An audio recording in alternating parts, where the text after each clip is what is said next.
தன் வாழ்நாளில் 40 ஆண்டு காலம் அதிகாரமிக்க இளவரசனாயிருந்த மோசேயை அவனுடைய பயம் எகிப்தை விட்டே துரத்தியது. நான் எம்மாத்திரம் தன்னால் ஒன்றுமே செய்ய முடியாது என்ற எண்ணத்தை உருவாக்கியது. பயம் அவன் நாவை உளர வைத்தது.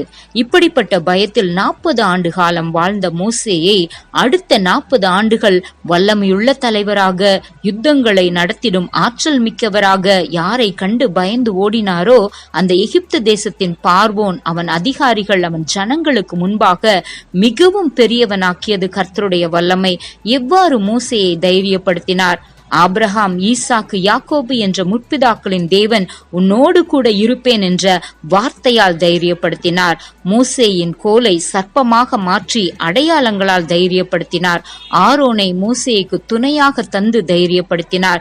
இன்றைக்கு நம்மையும் வார்த்தையால், அடையாளங்களால், துணையால் தைரியப்படுத்துவார். ஆமென்.